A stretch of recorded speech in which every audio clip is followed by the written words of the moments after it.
All right, guys and girls, for these next two bags, we're going to deviate a little bit from what the manual says to do. I'm actually going to build bag L and bag M at the same time because that's the front and rear shocks, and for me it's just easiest to do them all four at the same time.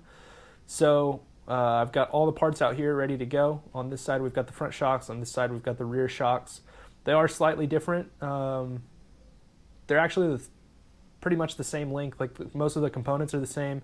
The bushings in the rear are a little bit longer. Other than that, I mean, it's all pretty much the same. They do use a little bit different spring, but you can use the same front and rear springs if you really want to.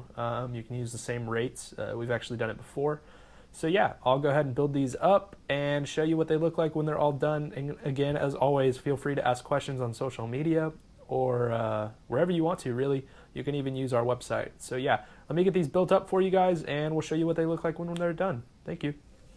All right, guys, bag L and bag M are now complete. I decided to do them together because it's basically all four shocks.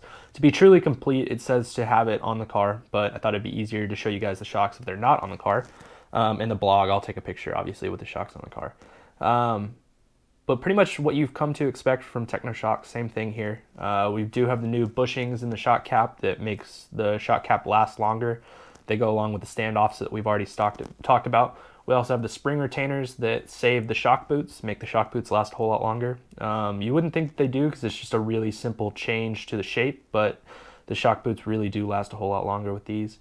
The shock bodies are the same. Shock shafts are the same. We do have different bushings in the rear end than we do in the front end, and the springs are different, but you can run the same front springs as rear springs. So that's basically all there is new to these shocks. We do have some new springs that go along with them. They are the same length front and rear, so keep that in mind. And yeah, we're gonna keep on going. But yep, this was bag L and bag M, which was both the shock builds. And again, if you guys have any questions, feel free to hit me up or hit us up on our social media accounts. We'll try to get this thing done today for today's video. So here we go.